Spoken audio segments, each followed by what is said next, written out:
మహాగణాధిపతయే నమః. ఓం గురుభ్యో నమః. ఓం శ్రీమాత్రే నమః. పరమేశ్వర స్వరూపమైనటువంటి జ్యోతిష, వాస్తు మరియు ఇతర అనేకమైనటువంటి శాస్త్రములను మనకు అందించినటువంటి మహర్షులకి నమస్కారం. హయగ్రీవ హయగ్రీవ హయగ్రీవేతియో వదేత్తస్య నిస్సరతే వాణి జనుకన్యా ప్రవాహవత్. అరుణాం కరుణాతరంగితాక్షీం ధృతపాశాంకుశపుష్పబాణచాపాం అనిమాదిభిరావృతాం మయూకైః అహమిత్యేవ విభావయే భవానీం. శ్రీమాత్రే నమః.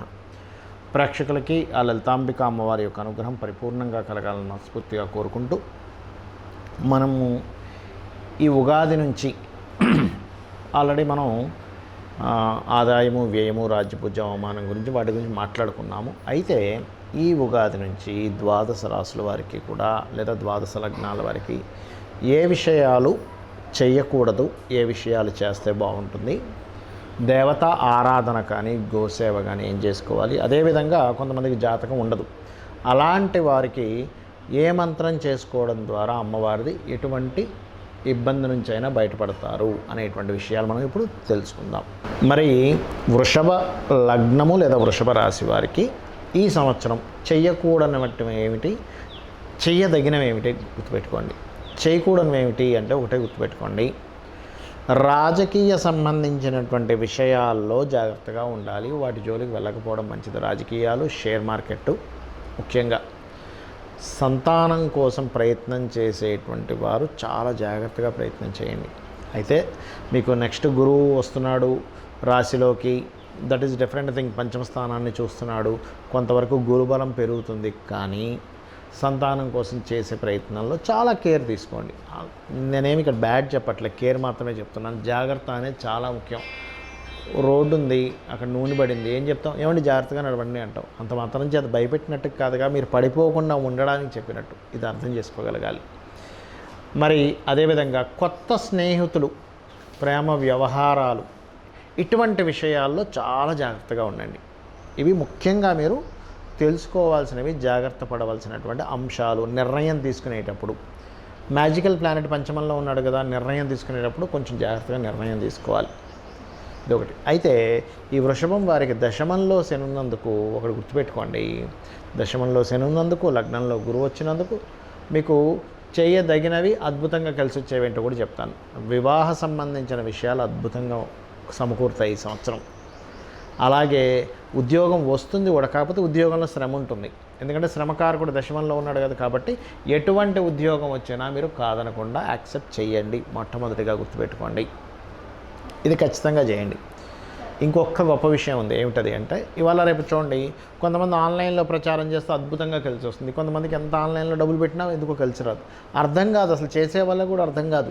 అయ్యో, నేను వీళ్ళందరికీ ఆన్లైన్లో నేను కన్సల్టేషన్ తీసుకొని చేశాను, వీళ్ళందరికీ అద్భుతంగా కలిసి వచ్చింది, మరి వీరికి ఎందుకు కలిసి రావట్లేదు అర్థం కాదు. అంటే ఎందుకు, వాళ్ళకి ఆ సమయంలో కొంత నష్టం నడుస్తూ ఉంటుంది. అలాంటప్పుడు విష్ణు సహస్రనామాలు చదువుకుంటే చాలు, వ్యాపించేవాడు కదా విష్ణు అంటే, ఖచ్చితంగా ఫలితం ఇస్తాడు. అయితే ఇక్కడ ఒక విషయం గుర్తుపెట్టుకోవాల్సింది ఏమిటంటే, వృషభం వారికి ఆన్లైన్ త్రూగా వెళ్ళేటువంటిది ఏదైతే ఉందో అద్భుతంగా కలిసి వస్తుంది. అలానే ఆన్లైన్ త్రూ అన్నాను కదండి అని బెట్టింగ్స్, షేర్ మార్కెట్లు, ఏవో రకరకాలు ఉంటాయి. వాళ్ళ రేపు నేను ఎవరితోనో మాట్లాడాను, అంటే గేమ్స్ ఆడుకుంటూ డబ్బులు సంపాదిస్తానండి, ఆ గేమ్స్కి ఇప్పుడు 10 లక్షలు పోయాయి అన్నాడు ఆయన. అలాంటివి కాదు, గుర్తుపెట్టుకోండి. ఎలాంటివి, మీ యొక్క బిజినెస్ని డిజిటల్ మార్కెటింగ్లోకి వెళ్ళే క్రమం ఏదైతుందో అది బాగుంది, గుర్తుపెట్టుకోండి. ఇవి ముఖ్యంగా బాగా కలిసి వచ్చేవి మీకు. పార్ట్నర్స్ ద్వారా, జీవిత భాగస్వామి ద్వారా కూడా కలిసి వస్తుంది. వివాహం అనుకుంటే అవుతుంది. సమాజంలో మంచి పేరు వస్తుంది. సామాజికమైనటువంటి విషయాల్లోకి వెళ్ళండి మీరు, అద్భుతంగా కలిసి వస్తుంది మీకు. మరి ఇక్కడ మరొక విషయం ఏంటంటే, మే లోపల ఏదైనా అగ్రిమెంట్స్ చేసుకుంటే కూడా కలిసి వస్తుంది, మే లోపల మాత్రమే. మరి ఇక్కడ మీరు చేయవలసిన దేవతారాధన ఏమిటి గుర్తుపెట్టుకోండి. గణపతిని తలుచుకోండి. మీరు ఎంత గణపతిని తలుచుకొని మీరు కనుక ముందుకు అడుగు వేస్తూ ఉంటే అంత అద్భుతంగా ఉంటుంది, గుర్తుపెట్టుకోండి. అలాగే మరొక విషయం ఏంటంటే, గణపతితో పాటు 9వ స్థానంలోకి వక్రిస్తున్నాడు కాబట్టి, ఎప్పుడు వక్రిస్తున్నాడు మనకి చూసుకున్నట్లయితే జూన్ మాసం నుంచి వక్రగతి ఉంటుంది శని భగవానుడిది. కాబట్టి జూన్ నుంచి ఒక 4.5 months ఆఫ్ టైంలో వక్రగతి ఉంటుంది. ఆ సమయంలో వీలైతే మీరు శని సింగాపూర్ కానీ, వెంకటేశ్వర స్వామి ఆలయాలకు కానీ, హనుమాన్ సంబంధించినటువంటి క్షేత్రాలకు కానీ, ఏదైనా శక్తి ఆలయాలకు కానీ, కాళీ మందిరానికి కానీ ఇట్లాంటి దర్శనం చేసుకోండి. మీకు ఈ సంవత్సరం క్రోధినామ సంవత్సరం అంతా కూడా అద్భుతంగా ఉండేటువంటి యోగం మీకు పడుతుంది. అలాగే మీరు గోవుకి ఏదైనా తినిపించాలి అనుకుంటే గ్రాసము అంటారు. గ్రాసము, బెల్లము ఈ రెండింటినీ తినిపించండి. గణపతి ఆరాధన చేయమని చెప్పాను కదా, ఈ గణపతి యొక్క ఆరాధనలో ముఖ్యంగా గరిక అంటారు. గరికతో గనక మీరు ఓం గం గణాధిపతయే నమః అనుకుంటూ పెట్టి మీరు కనుక రెగ్యులర్గా చేశారంటే, మీరు ఏదైతే ప్లానింగ్ చేసుకుంటున్నారో మీ ఆలోచన ఏదైతుందో అది ఎక్కడ కూడా తప్పు లేకుండా ఉంటుంది. మరి చాలామందికి జాతకాలు ఉండవు. అంటే వాళ్ళు పూర్వం ఏంటంటే వాళ్ళు నోట్ చేసేవారు కాదు. ఒకవేళ నోట్ చేసినా మిస్ అవ్వచ్చు. కాబట్టి ఏంటి, వాళ్ళకి లగ్నం తెలియదు, నక్షత్రం తెలియదు, రాశి తెలియదు, ఎప్పుడు పుట్టారో తెలియదు. మరి వారికి ఏమిటి? మరి అలాంటి వారికి కూడా ఉందా జ్యోతిష్ శాస్త్రంలో అంటే, అమ్మవారిని కనుక మీరు పట్టుకున్నట్లయితే మీ జాతకం ఎలా ఉన్నా సంబంధం లేదండి. జాతకం ఎట్లా ఉన్నా, ఏళ్ళనాడు శని నడుస్తున్నా, సర్పదోషాలున్నా, ఏ దోషం ఉన్నా ఏం కాదు. అయితే దానికి పర్టికులర్ ప్రాబ్లంకి పర్టికులర్గా ఏ మంత్రం చేసుకోవాలో చెప్తాను. ఇది కనుక మీరు చేసుకోగలిగితే, నాకు ఈ ప్రాబ్లం ఉందండి, అమ్మవారిది ఈ మంత్రం చేసుకోగలిగితే అమ్మవారే రక్షిస్తుంది. మీరేమి టెన్షన్ పడక్కర్లేదు. గుర్తుపెట్టుకోండి. ఏమిటది చెప్తాను. ఒకటి, మీకు మీరుగా ఎదగలేకపోతున్నారు అనుకుందాం. కాసేపు ఎన్నో సంవత్సరాల నుంచి ఇదే ప్రాబ్లం అండి నాకు అని అనుకున్నప్పుడు మీరు చేయవలసింది ఏమిటి అంటే, ఒకటే గుర్తుపెట్టుకోండి, రక్షణ కావాలి. ఎదగాలంటే ఎవరు కావాలి? ఇప్పుడు చూడండి, ఎవరినైనా ఒక పెరగాలి. విశ్వంలో చూడండి, ఒక పక్షి, చిన్న పిల్ల పక్షి పెరగాలంటే ఏంటి, తల్లి ఫీడింగ్ ఇస్తూ ఉంటుంది. జీవుల్లో కూడా మనుష్యుడు కనుక ఒక స్టేజ్ వరకు రావాలంటే తల్లి నిత్యము చూసుకుంటూ ఉంటుంది. అంటే ఏంటి, శ్రీమాత్రే నమః ఇది చేసుకోండి చాలు, ఇంకేం అక్కర్లేదు. మీకు ఒక రక్షణ ఏర్పడుతుంది. సరేనండి, పెరిగాను, నాకు ఇక్కడ మరి సంపాదన కావాలి కదండి అన్నప్పుడు ఒకటే గుర్తుపెట్టుకోండి, ఓం ధర్మాధార ధనాధ్యక్ష ధనధాన్య వివర్ధిని ఈ మంత్రం చేసుకోండి చాలు. లేదు, ఓం సంపత్కరై సమారూఢ సింధుర వ్రజసేవితాయ నమః ఏ మంత్రమైనా గుర్తుపెట్టుకోండి. మినిమం 40 minutes చేయాలి మినిమం. ఇంకా మ్యాక్సిమం మీ ఇష్టం, మీ భక్తి మీ ఇష్టం, మీ యొక్క భక్తి అంతా కూడా గుర్తుపెట్టుకోండి. అలాగే మరి నాకు నేను ఏ మాట మాట్లాడినా నాకు మిస్కమ్యూనికేషన్స్ అవుతున్నాయండి, నాకేంటో అర్థం కావట్లేదు, సహకరించే వాళ్ళు లేరు, నాకు అసలు బ్రతకాలం లేదు, ఎవరితో మాట్లాడినా ఎవరిని కదిపినా నా తప్పు చూపిస్తున్నారు, మరి దీనికి ఏమిటి అంటే, దీనికి అద్భుతమైన మంత్రం ఉంది లలితా సహస్రనామాల్లో. అదేమిటి అంటే, ఓం కర్పూర వీటికామోద సమాకర్ష దిగంతరాయై నమః. రైట్. మరి కొంతమందికి ఇల్లు కట్టుకుందాం అనుకుంటారు. మరి ఈ సంవత్సరమైనా అవుతుందో లేదో, కనీసం ఇల్లు కట్టుకోగలనో లేదో, స్థలం కొనుక్కోగలనో లేదో, మరి ఇంట్లో ఏదో వాస్తుదోషం ఉందండి, దీని పరిస్థితి ఏమిటి, నాకు ఎట్లాగో ఈ సంవత్సరం ఎలా గడవాలి, నాకు అర్థం కావట్లేదు అనుకున్నప్పుడు ఒకటే గుర్తుపెట్టుకోండి, ఇంట్లో వాస్తుదోషం ఉందనుకోండి, మణిద్వీప వర్ణన చదివిపించండి. మీరు చదవలేరు, కనీసం వినండి సరిపోతుంది. లేదు, ఇల్లు కట్టుకోవాలనుకుంటున్నాను, ఇంట్లో ఉన్న దోషాలు కూడా పోవాలనుకుంటే ఒకటే గుర్తుపెట్టుకోండి, ఓం వదనస్మర మాంగళ్య గృహతోరణ చిల్లికాయై నమః చేసుకోండి, సరిపోతుంది. ఒకవేళ మీకు సంతాన ప్రాప్తి కావాలి, ఏమంటే ఈ సంవత్సరమైనా నాకు సంతానం కలుగుతుందా, నా జాతకం తెలియదు, నా నక్షత్రం తెలియదు, అలాగా ఏం టెన్షన్ పడకండి.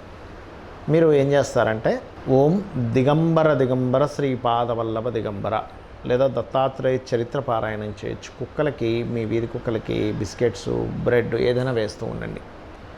అలాగే దీనికి కూడా శ్రీమాత్రే నమః బ్రహ్మాండంగా పనిచేస్తుంది. ఎందుకంటే తల్లిదనం కావాలి కదా, అందుకని.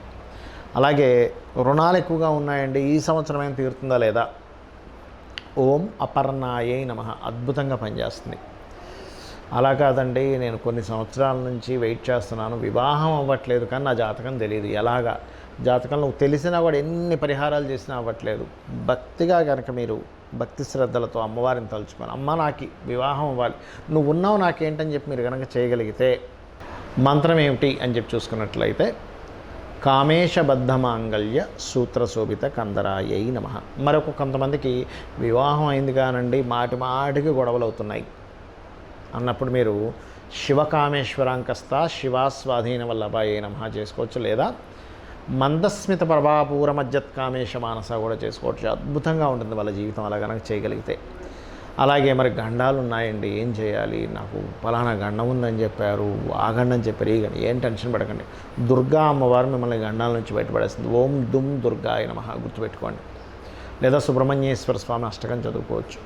మరి నాకు మూలధనం లేదు, లేదా నేను ఒక ఉన్నత చదువులు చదువుదాం అనుకుంటున్నాను, అలాంటప్పుడు మీరు చేయవలసింది ఏంటంటే హయగ్రీవ స్తోత్రం లేదా ఓం హయగ్రీవాయ నమః అనుకోవచ్చు. లేదా రాజరాజేశ్వరి అమ్మవారి యొక్క స్తోత్రం చేసుకోవచ్చు. ఇవి కనుక చేసుకున్నట్లయితే ఖచ్చితంగా బాగుంటుంది. మరియు దీంతోపాటు మరి ఉద్యోగం లేదండి, ఉద్యోగ ప్రాప్తి కావాలండి అని అనుకున్నప్పుడు ఒకటే గుర్తుపెట్టుకోండి, ఓం మాణిక్య మకుటాకార జానుద్వయ విరాజితాయై నమః, లేదు ఓం శ్రీమాత శ్రీ మహారాజ్ని శ్రీమత్ సింహాసనేశ్వరి నమః. ఉద్యోగం కాదండి, అది వ్యాపారము, వ్యాపారంలో బాగా లాభాలు రావాలి, ఏం చేయాలి, ఒకటే గుర్తుపెట్టుకోండి, తమలపాకులు చక్కగా ఒక 21 కానీ 41 కానీ తమలపాకులు అమ్మవారి దగ్గర పెట్టి ఒక మంత్రం చెప్తాను. ఏమిటది అంటే ఓం ఇంద్రగోప పరిక్షిప్త స్మరతూనా భజంగికాయై నమః అని ఇచ్చేసి ఒక 40 మినిట్స్ చేయండి అమ్మవారి దగ్గర పెట్టి. అమ్మవారు ప్రసాదంగా తీసుకొని వాటిని మనకి చూడండి తోరణం కట్టినట్టుగా మీ యొక్క షాపుకో మీ ఆఫీస్కో దేనికైనా తోరణంలా కట్టండి. అమ్మవారి శక్తితో మీకు ఆకర్షణ శక్తి వస్తుంది. ఎన్ని రోజులు చేయాలి, మీకు అభివృద్ధి ఎంతవరకు అయితే అన్ని రోజులు చేయండి. అడగంగా మనకు ఆకలి వేసినప్పుడు ఎన్ని మెతుకులు తినాలండి, అడగంగా ఆకలి తీరే వరకు ఎలా తింటాం, ఇది కూడా అంతే. మరి నేను విదేశాలకు వెళ్దాం అనుకుంటున్నానండి, నా జాతకంలో ఉందో లేదో నా జాతకం తెలియదు, మరి ఏమిటి, ఏ శక్తి నన్ను విదేశాలకు పంపిస్తుంది, ఆంజనేయ స్వామిని కనుక నిత్యము 2 పూటలు కనుక మీరు హనుమాన్ చాలీసా చెయ్యగలిగితే ఖచ్చితంగా మీరు విదేశీ యోగం కలుగుతుంది, అందులో ఎటువంటి సందేహం లేదు. శ్రీమాత్రే నమః.